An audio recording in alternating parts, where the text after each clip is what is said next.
ஒரு நாட்டுல ஒரு ராஜா தனக்கு பக்கபலமா இருக்கிறதுக்காக கூட துணையா இருக்கிறதுக்காக ஒரு தளபதியை தேடுறாரு. சரியான தகுதிகளோட ஒரு 10 பேர் செலக்ட் ஆகுறாங்க. ஆனா அதுல ஒருத்தர் மட்டும் தான் செலக்ட் பண்ணணும். அதனால அந்த ராஜா என்ன பண்றாருன்னா ஒரு டெஸ்ட் வைக்கிறார். அந்த 10 பேர் கையிலையும் விதை நெல்லை கொடுத்து இதை நல்லா வளர்த்து கொண்டு வாங்க, ஒரு 3 மாசம் கழிச்சு வாங்கன்னு சொல்லி அனுப்பி வச்சிருக்காரு. 3 மாசம் கழிச்சு வரும்போது அதுல ஒருத்தர் ஆளு உயரத்துக்கு வளர்த்திருந்தாரு, ஒருத்தர் தோல் உயரத்துக்கு வளர்த்திருந்தாரு. அதுல ஒரு 9 பேரும் நல்லா வளர்த்து கொண்டு வந்திருந்தாங்க. ஒருத்தர் மட்டும் வெறும் தொட்டியோடவே வந்தாரு.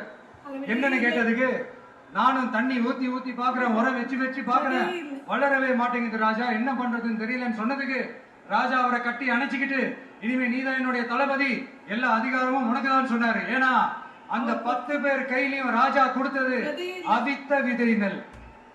அது முளைக்கவே முளைக்காது. அந்த 9 திருட்டு பயல என்ன பண்ணிருக்காங்கன்னா